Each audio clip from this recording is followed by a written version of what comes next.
YSRCP party కానీ వైఎస్ఆర్సీపీ ఎమ్మెల్యేలు కానీ ఈరోజు నిజంగా చాలా మంచోళ్ళ కింద కనిపిస్తూ ఉన్నారు ప్రజలకు. ఆ స్థాయిలో కేవలం 9 నెలల కాలంలోనే ఇంత దారుణంగా పడిపోయినాయి. ఇవన్నీ కూడా ఎందుకు నేను చెప్తా ఉన్నాను అని అంటే, ఈరోజు కష్టాలు అనేటివి వస్తాయి. ప్రతిపక్షంలో ఉన్నప్పుడు, రాజకీయాలలో మరీ ముఖ్యంగా ఉన్నప్పుడు ప్రతి ఒక్కరూ కూడా ఒక్కటే గుర్తుపెట్టుకోవాలి, కష్టం రానిదే సుఖం రాదు. ప్రతి మనిషి జీవితంలో కూడా కష్టాలు సుఖాలు అనేది పార్ట్ అండ్ పార్సల్. ప్రతిపక్షంలో ఉన్నప్పుడు మన కష్టాలు కనిపిస్తాయి, కానీ ఆ ప్రతిపక్షంలో ఉన్నప్పుడు ఆ కష్టాలలో వచ్చినప్పుడు మనం ఆ కష్టాలను ఎలా ఎదుర్కొంటాం అన్నది మనల్ని లీడర్లు చేస్తాయి. కష్టం వచ్చినప్పుడు మన క్యారెక్టర్ను మనం అమ్మేసుకుంటే, మన వ్యక్తిత్వాన్ని మనం అమ్మేసుకుంటే, ఒక్కసారి బాటిల్లో ఉన్న నీళ్ళు బాటిల్లో ఉంటే బాటిల్లో నీళ్ళు తాగుతాం. బాటిల్లో ఉన్న నీళ్ళు ఒక్కసారి ఇలా పడేసినామనంటే భూమిలోకి పడిపోతాయి, మళ్ళీ ఏరుకోలేం. క్యారెక్టర్ కూడా అలాంటిదే. ఒక్కసారి విడిచిపెట్టేసినాము అని అంటే మళ్ళీ దాన్ని ఏరుకోలేం. ప్రజల్లో చులకనవుతాం, ప్రజల్లో పలచనవుతాం. ఇది ప్రతి ఒక్కరూ కూడా గుర్తుపెట్టుకోండి. కష్టాలు అన్నటివి ఎల్లకాలం ఉండవు. ఎవరికి ఏ కష్టం వచ్చినా కూడా నా కథ గుర్తు తెచ్చుకోండి. 16 నెలలు నన్ను జైల్లో పెట్టినారు. నా మీద కేసులు వేసింది కూడా మళ్ళీ ఎవరో కాదు, అటు కాంగ్రెస్ ఇటు తెలుగుదేశమే. నా పిటిషన్లో ఎవరు పిటిషనర్స్ అంటే అటు కాంగ్రెస్ ఎమ్మెల్యేలు, ఇటు తెలుగుదేశం పార్టీకి సంబంధించిన నాయకులు. కేవలం రాజకీయంగా ఎదుగుతున్నాను అని ఒకే ఒక కారణంతో దొంగ కేసులు బనాయించారు. 16 నెలలు జైల్లో పెట్టినారు. కానీ ఏమైంది? బయటికి రాలా? ముఖ్యమంత్రి కాలా?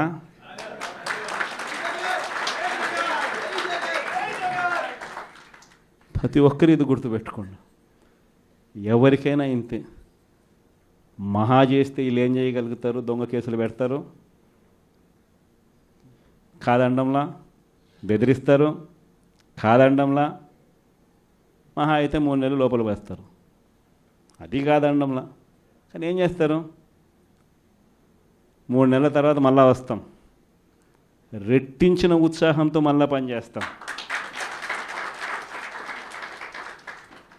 ఎవరెవరైతే మిమ్మల్ని జైల్లో పెట్టే కార్యక్రమం ఎవరెవరైతే చేస్తారో, మంచి చేసిన వాళ్ళని గుర్తుపెట్టుకోండి, చెడు చేసిన వారిని గుర్తుపెట్టుకోండి.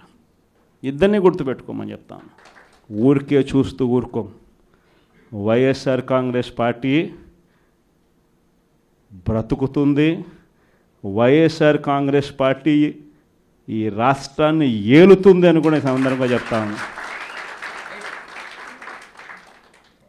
మరో 30 సంవత్సరాలు ఏళ్తామని కూడా ఈ సందర్భంగా కూడా మరి గట్టిగా కూడా చెప్తాను. కాబట్టి ఎవ్వరూ కూడా వైఎస్ఆర్ కాంగ్రెస్ పార్టీకి సంబంధించిన ఏ కార్యకర్త వెంటికి కూడా పీకలేడు అని చెప్పి కూడా ఈ సందర్భంగా చెప్తాను. ఇది ప్రతి ఒక్కరూ గుర్తుపెట్టుకోండి.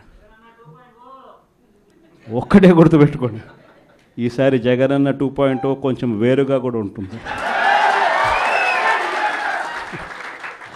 ఈసారి జగనన్న 2.0 కార్యకర్త కోసం ఎలా పనిచేస్తుందో కూడా చూపిస్తుంది. ఇది మాత్రం నేను ఖచ్చితంగా చెప్తా ఉన్నా. ఎందుకనంటే జగనన్న 1.0లో బహుశా కార్యకర్తలకు నేను అంత గొప్పగా బహుశా చేయలేకపోయి ఉండొచ్చేమో.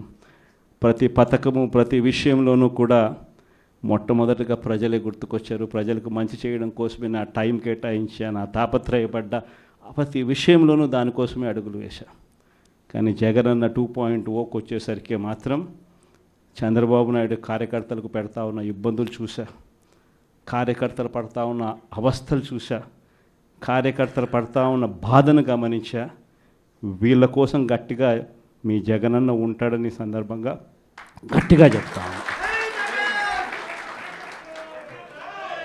కూడా నేను దగ్గరుండి పర్యవేక్షించుకుంటా. సంబంధించి గత ప్రభుత్వంలో రాజీపేట గ్రామస్తులు లేదా చుట్టుపక్కల ఉన్నటువంటి గ్రామాలు అక్కడ ఉన్నటువంటి ప్రాబ్లం ఏదైతే ఉందో అంటే వ్యర్థ పదార్థాలని సముద్రంలో తెలియజేసేటువంటి వాతావరణం ఏదో అప్పుడు ఏదో సద్దుమడుగు చేశారు. సో మీ గవర్నమెంట్ వచ్చిందంటే కూటమి ప్రభుత్వం వచ్చింది. సో ఈ పొల్యూషన్కి సంబంధించిన దాని మీద ఎలాంటి చర్యలు తీసుకోబోతున్నారు? యాక్చువల్గా పొల్యూషన్ కంట్రోల్ బోర్డుకి సంబంధించి కూడా మేము లాస్ట్ టైం మాట్లాడినప్పుడు ఏదైతే పైప్ లైన్ ఎంతవరకు వెళ్ళింది సముద్రంలోకి, అంటే సముద్రం లోపల వరకు వెళ్ళిపోతే ప్రాబ్లం ఉండదు. ఈ సముద్రం బయట వరకు వెళ్ళి మనం అక్కడ ఆగిపోతే కనుక అక్కడ ఉన్న మత్స్య సంపదకి కానీ చుట్టుపక్కల వాటర్ రిసోర్సెస్ కానీ కొంచెం కంటామినేట్ అయ్యే పరిస్థితి ఉంది. సో డెఫినెట్గా మేము ఆల్రెడీ ఈ విషయాలన్నిటి మీద కూడా కంపెనీ వాళ్ళు ప్రతి ఒక్కరికి కూడా సేఫ్టీ మెజర్స్ ప్రికాషన్స్ తీసుకోవాలని చెప్పి ప్రతి ఒక్కరికి కూడా కలెక్టర్ గారి దగ్గర నుంచి నోటీసులు వెళ్ళి వాళ్ళు యాజ్ పర్ దట్ పని చేయాలి. ఒకవేళ పని చేయలేదు అన్న పక్షంలో మా దగ్గరికి ఎటువంటి ఆధారాలు వచ్చినా కూడా మేము యాక్షన్ తీసుకోవడానికి రెడీగా ఉన్నాం. నేను ఒకసారి మాట్లాడతాను. ఇప్పుడు స్కూల్ జోన్లోన ఎక్కువ మంది పిల్లలు గంజా తాగి చాలా మంది పిల్లల్ని ఇబ్బంది పెడుతున్నారు. రెండవది ఏంటంటే పోలీస్ పర్యవేక్షణ అక్కడ తక్కువగా ఉందమ్మా స్కూల్ జోన్లో. మరి ముఖ్యంగా ఎక్కువ పిల్లలు చదువుకున్న ఏరియా జ్ఞానాపురంలో 15,000 మంది పిల్లలు రోజు చదువుకున్న ఏరియా. ఆ ఏరియాలో సాయంత్రం స్కూల్ విడిచినప్పుడు స్కూల్ మొదలుపెట్టినప్పుడు పిల్లలు విచ్చలవిడిగా తిరిగి అది ఇష్టం వచ్చినట్టు ప్రవర్తించడం, పిల్లలు ఇబ్బంది పెట్టడం, తప్పుగా మాట్లాడటం, ఆ విధంగా చేయడం జరుగుతుంది. దానికి కొంచెం మీరు ఏమైనా తప్పకుండా మీరు యాజ్ ఎ సిటిజన్గా మీరు ఇచ్చిన సలహాను నేను తీసుకుంటాను. మీ సూచన నేను క్లియర్గా పాటిస్తాను. సిపి గారు కూడా ఇన్స్ట్రక్షన్ ఇస్తాను. సపరేట్ పెట్రోలింగ్ కూడా అక్కడ ఏర్పాటు చేయమని చెప్తానండి. స్కూల్ వెళ్ళే టైంలో కానీ అయిపోయిన తర్వాత కూడా మీరు అన్నట్టు జ్ఞానాపురం అటువైపు ఏరియాలో కొంచెం ఆ ఏరియా కూడా కొంచెం ఇబ్బందికరమైన ఏరియానే. డెఫినెట్గా అక్కడ ఆడపిల్లలకి కానీ అక్కడ పిల్లలకి కానీ ఎటువంటి ఇబ్బంది లేకుండా చూసుకుంటాం. ముఖ్యంగా స్కూల్లోని గంజా ఆ విషయం ఒక్కొక్కసారి చెప్పాలంటేనే కూడా చాలా బాధ అనిపించే పరిస్థితి. మేము చాలా సందర్భాల్లో చెప్పాం స్కూల్స్ వరకు వెళ్ళిపోయింది గాంజా అన్నదని. ఆ గాంజాని ఎలాగ రిస్ట్రిక్ట్ చేయాలి, గాంజాని ఎలా అరికట్టాలనే దాని మీద మేము స్పెషల్గా టాస్క్ ఫోర్స్ అనేది కూడా ఏర్పాటు చేసామండి. మీకు కూడా తెలుసు ఈగల్ అని ఒక టాస్క్ ఫోర్స్ని కూడా ఏర్పాటు చేసుకున్నాము. అది సపరేట్గా దానికంటూ సపరేట్గా ఒక ఫైనాన్షియల్ వాటికి కూడా సపరేట్గా పెట్టుకొని వాటి ద్వారా మూలాలతో పాటు పీడీ యాక్ట్ కూడా పెట్టామండి. ఈరోజు గాంజా ఎవరైనా తీసుకున్నట్టుగా కానీ సరఫరా చేసినట్టుగా కానీ మా దృష్టికి వస్తే వాళ్ళని ఈజీగా వదిలిపెట్టే పరిస్థితి కాదు. ఏదో కేసు కట్టేసి జైలుకి పంపించి బెయిల్ మీద వచ్చే పరిస్థితి కాదు. వన్స్ గాంజా కేసులో కనుక పట్టుబడితే పీడీ యాక్ట్ పెడుతున్నాం. అది ఎవరైనా ఓకే. మీకు ఇంకో విషయం, నేషనల్ క్రైమ్ రిపోర్ట్స్, నేషనల్ ఈ నార్కోటిక్ సెల్ ప్రకారం కూడా మనం చూసుకుంటే ఫర్దర్గా పాస్పోర్ట్లు కూడా సీజ్ అయిపోయే పరిస్థితి ఉందండి.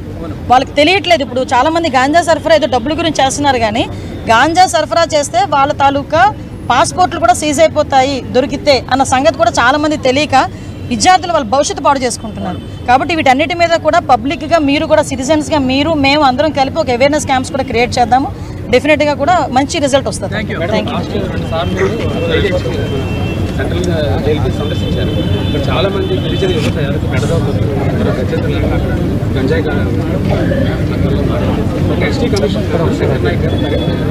వాళ్ళందరూ డీటెయిల్స్ తీసుకుని ప్రభుత్వంతో మాట్లాడి ఏమైనా వాళ్ళకి సహకారం అందించడానికి ఏమైనా వాళ్ళు మా ఆల్రెడీ గంజా కేసుల్లో వచ్చారండి. వాళ్ళకి బెయిల్స్ రావడానికి కూడా చెప్పాను కదా, గాంజా కేసు అంటేనే బెయిల్స్ కూడా రావు. సో చాలామంది ఎస్టీ యువకులు ఇంచుమించు మీరు అన్నట్టు మన విశాఖపట్నం సెంట్రల్ జైల్లో ఉన్న వాళ్ళలో 50% ఎన్డీపీసీ కేసెస్ వాళ్ళు. సో వాళ్ళందరినీ కూడా పరిస్థితి ఎలా అయిపోయిందంటే వాళ్ళందరినీ బయటికి పంపిస్తే వాళ్ళు ఎలా చేస్తారు, అలాగని బయటికి పంపించేదానికి బెయిల్స్ కూడా వాళ్ళకి రావాలి. బట్ బెయిల్స్ వచ్చే పరిస్థితులు కూడా కనిపించట్లే.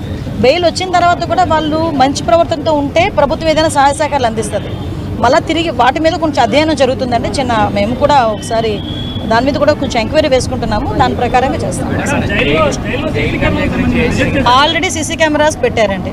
జైల్లో ఆల్రెడీ సీసీ కెమెరాస్ పెట్టారు, ఇంకా ఇన్స్టాల్ చేస్తున్నారు. మొత్తం మేము 100 సీసీ కెమెరాలు ఆ రోజు మీకు మాట ఇచ్చా, 100 కూడా ఇన్స్టాల్ చేస్తారు. కేసు ఎంక్వైరీ అవుతుంది. కొన్ని మీరు నన్ను అడగకూడదు, నేను చెప్పకూడదు పబ్లిక్